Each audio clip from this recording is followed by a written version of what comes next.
was who I was.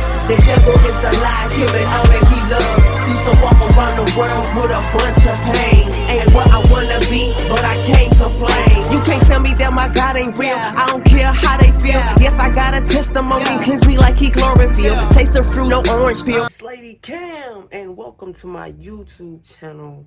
Thank you so much. If you haven't already, make sure you guys subscribe, like, share, comment, all that good stuff. So on today's episode, we're going to talk about waiting on God. Yeah, this is what we're going to talk about today. I'm going to try not to make this video so long, but you know, I'll be talking. So before I start, I want to read this to you, and it's about waiting on God, right? So we wait on the Lord by trusting in him. We wait on the Lord by seeking him, and we wait on the Lord through prayer, right? And I want to read this short paragraph. Waiting on the Lord involves the confident expectation of a positive result in which we place a great hope. This expectation is based on knowledge of and trust in God. Those who do not know the Lord will not wait on him, neither will those who fail to trust him.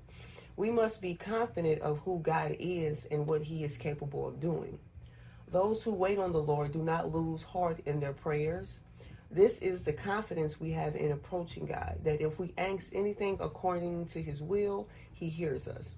Waiting on the Lord renews our strength. Waiting on the Lord by trusting, seeking, and prayer establish our faith and bring serenity and stability.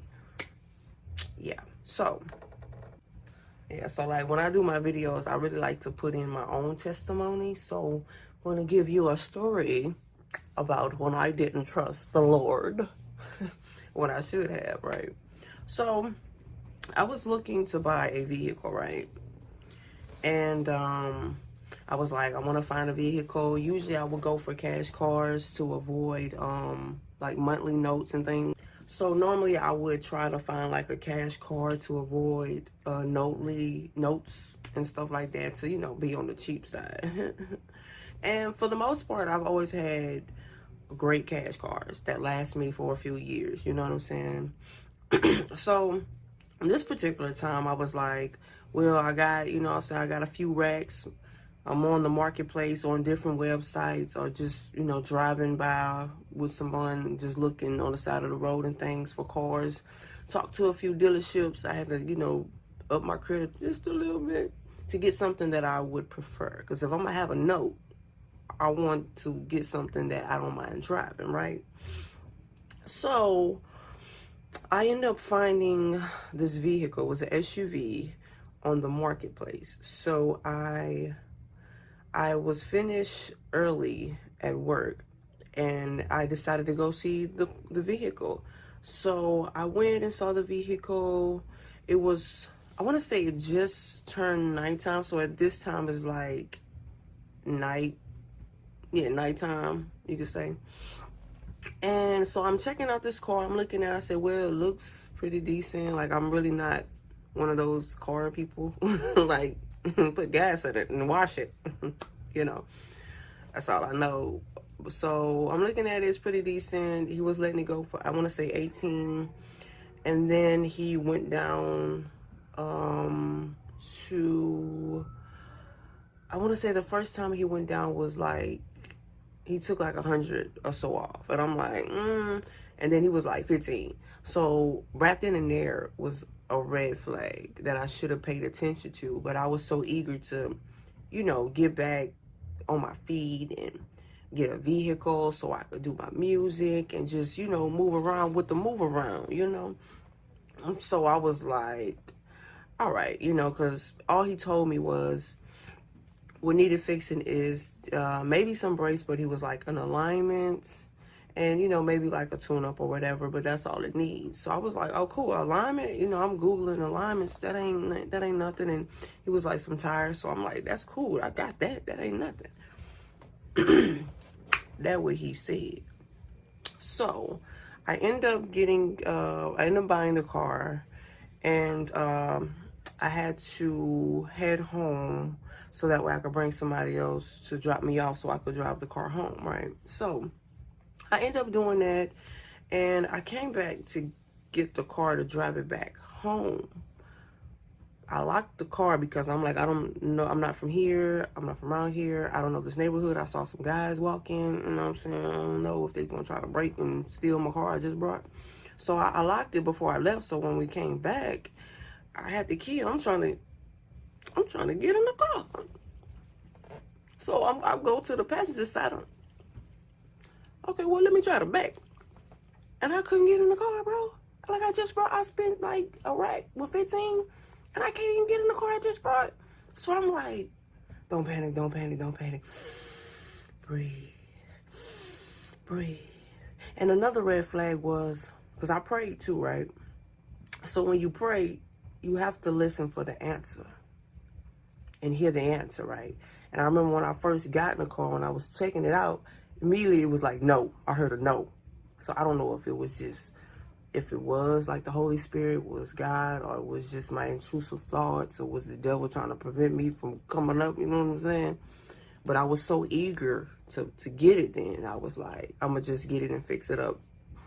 So anyway, fast forward, trying to get in, can't get in. So I end up calling the dude. Was like, yo, I'm coming back to try to take the car home, but I'm not able to, like, the key not working. Like, is there something I'm doing wrong? He was like, oh, that key don't work to unlock the car. What do you mean? Because when you have a key, keys unlock cars so you can get in them and you can drive them. So I'm like, what you mean? What you saying? So at this time, my heart is like, because I really just spent my last on this and what I was saving up to get some wheels. So you know what I'm saying? We on the phone with this dude, and like I'm just sitting there like, bruh, hoodwinked? I've been hoodwinked. So I'm like, all right, whatever. He was like, he can call a locksmith to get it, but it's gonna cost. So I'm like, that's more money. Like, is he really trying to just get me out of more money? Do he know the car, a locksmith? Like, they homeboys, y'all trying to get me out of more bread?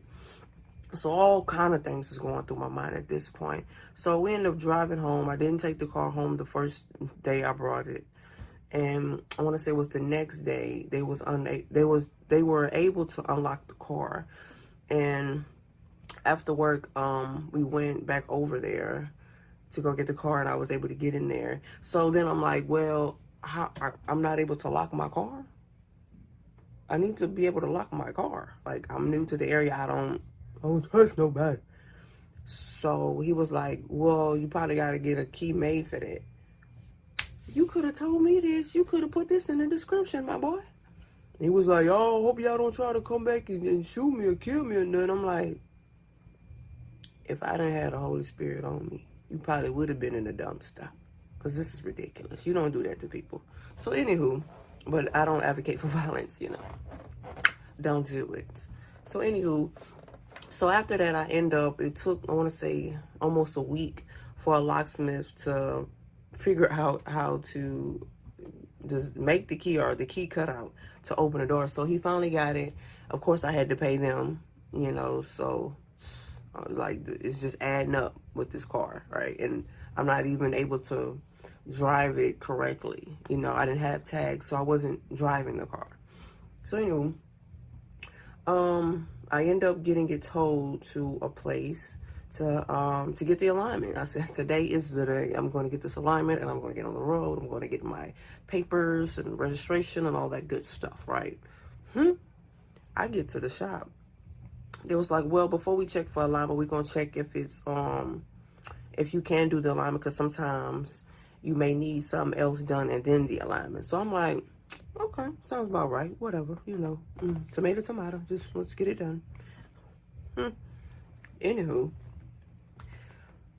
they bring it back, and he calls me back there. He's like, yo, come, you got to check this out. So he's showing me all kind of stuff under there. Like, this needs to be replaced. This needs to be fixed. You got to do this. And I'm like, all right, well, just how much is going to cost? How much?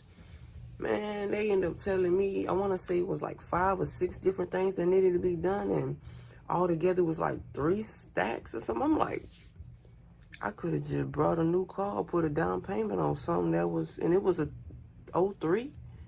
I'm spending all this money for an '03. And on top of that, I had brought, because when we brought it home, I want to say a day later, one of the tires went flat. So I ended up buying 4 new tires. That's like 5 or 6. So at this point, I done spent over 2 stacks on this whip, and I can't even drive it. But if I would have listened to that no when I got in there, right? Right. But just being so eager to get it. So months passed by. I'm at this point, I'm kind of frustrated, right? Because I'm like, okay, well, now I have the money to get it fixed, but we still want to make sure that if it's fixed, I'm able to drive it regularly, you know. And we found somebody that could do it for like 2, I want to say, if not like 18. I can't remember the exact amount. So I'm like, cool, we could go with him. So I ended up calling the tow truck people, and I told them where I needed to be towed, so that way the mechanic can check it out and see if it's fixable, if it's worth me putting more money into it, right? So that day, it was rainy, and the tow truck people did not call me back. So, like I said, I was getting frustrated, so I started just online shopping for cars. Like, I was on Carvana, I was on CarMax, it was another site, and I just started filling out applications for things. Because I'm like, you know what, the credit looking a little better, so maybe I could get a little something, you know what I'm saying? A little beep, beep, a little toot, a little beep, beep. So, it was crazy, because that day, CarMax gave me a call back, and I'm like, well, I guess, because my mind is stuck on fixing this other SUV, and then they call. So I'm like, I guess I could, you know, finish the application over the phone. So they was asking me questions and, you know, blah, blah, blah, you know, all that. It's cool, you know, they ran my credit check, got me approved for some finance, and I'm like, okay, if this is legit, I mean, I guess, I don't know, but my mind was still on trying to fix the other car. So I said, you know what? Maybe I just need to admit that I made a mistake. I didn't wait on the Lord. And I felt like God was telling me, buying them cash cars, that was the old way of thinking. That's old. We on the new. You living the kingdom life. You a child of God. The child of God gotta have some nice stuff, some reliable things, because I'm gonna need you to go here, there. You can't do that with that car. But with the car that I have in mind for you, it'll allow you to do all the things that you want to do and the things that you need to do to move in purpose, right? And that's what I was getting. So I was like, well, maybe this is a little bit better than that, because keep in mind the amount of money that I would have paid to get that fixed was the same amount for the down payment of the newer car. So you talking about trying to fix up an '03 when I can get like a 16, you know what I'm saying, for the same initial upfront price. So anywho, they ended up calling me back. We were talking back and forth, all that, signing documents, and I'm like, oh, so this is real. This is really happening. So of course I'm praying, I'm fasting, I'm reading my word every night. I'm just staying in it, and I'm trusting God. And you know, God gives us these journeys and puts us in the wilderness to learn to build our character. So in this moment, I was learning patience. I was learning to trust God. So it was a lot of things that he was trying to get out of me and instill in me by me waiting on the right situation. So long story short, I ended up getting the newer vehicle that was from the dealership. And I remember, even if I was to fix up the '03, the 2003 car, I wanted to fix it up. I had to fix up the interior. There was a dent. Like, it was a lot of other things that I would have had to pay just to get it looking nice, when that same amount of money brought the newer, nicer car. And like I said, this brings me back to waiting on God. How when we wait on God, he prevents a lot of things that we don't have to go through, and he guards us. A lot of people think boundaries are limitations, when it's only for our protection and for our safety. Just how a parent would tell a child, be in before night. Why would a parent tell you to be in before night? Not to kill your fun, Of course, they know you want to have fun, but at nighttime it's not safe. Especially back in the day. Now, I mean, daytime not safe, but you know what I'm getting at, the example that I'm trying to convey here. Yeah. So if I would have waited on God, I would have had more money in my pocket. I would have had more money in my pocket. So, you know, but thank God that I did have the funds to, you know, get the car for the down payment. So trusting God and waiting on God can be a little difficult, especially for those who have trust issues with people, trust issues maybe like with their father figures or parents, and just the things that they experienced in life. Now, I'll give you a personal one with me.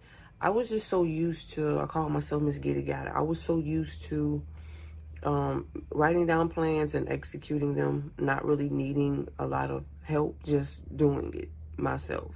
You get so used to doing things yourself and on your own, it's like you don't really trust nobody else but yourself because you're so used to doing it. But then God will bring you to a place where everything that you try to plan or work out, it will not work. It will not work. It will not work. Why? Because he's wanting you to rely on him. Because at that point, you're trying to be your own God, and God don't like no idols, baby. Just only one. Just only one. So that's another point that I wanted to bring. A lot of times we rely on ourselves, and he'll bring you to a point where don't nothing work out. Trust me. I hated that season. There was something that shout out to Pastor Jerry Flowers, I think that's his name. I was watching, I forgot the name of the sermon, but it was some notes that I wrote down because it applied to my situation and what I was going through. And he was talking about counterfeits come before like your blessings. Like a lot of times we want something so bad that we will fall for the counterfeit instead of waiting on the real because we're antsy. So I wrote down some notes as far as like to identify a counterfeit. Number one, especially in the music industry, I knew this: when you're being rushed, when someone is trying to rush you, make a decision. It's only this deal only lasts for today. You gotta buy it today. Nope, I'm good. So when you're being rushed, when it keeps you in your comfort zone, because 9 times out of 10, if it's the Lord's, it's going to be outside your comfort zone because he wants you to what? Trust him. Okay, makes your spiritual disciplines hard to keep. I mean, that just speaks for itself.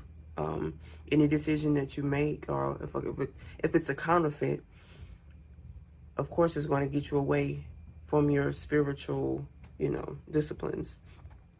Always comes in the form of something that you want. Look at there. It was a SUV. I wanted an SUV. It was in my price range. It was in my budget. You know how that be. It was in my budget. It's an SUV, and I could get it now. I think this, as long as this you, I think I'm gonna get this for me. This is for me. But it wasn't. It was a counterfeit. And always comes in the form of an answered prayer. Sorry. It always comes in the form of an answered prayer. And of course, I was praying for a vehicle, and I saw it and I thought it was for me, but it wasn't. It was a counterfeit. Yeah, and that's the most recent story that I have about not waiting on God and what happened. I have so many stories on me when I didn't wait on God, or when I rushed something and what happened. And I thought it was God and an answered prayer, but it wasn't. So you have to keep in mind things that you really want, blessings, prayers. A lot of times, the counterfeit will come first, right? To block you from getting the blessing. So wait on God, do your fast, pray, all that, read your Bible, and just wait on him and hear his voice. Because like I said, when I first opened the door and got in the car and looked, it was no. That's all I heard. No. That was it. No. And I should have listened then. But you live and you learn. I know now. I'm waiting on God. What we doing? I'm waiting on you. What we doing? Are we good? We chilling? Cool. I'm chilling. So, yeah. Wait on God. Trust God. It'll save you money and time.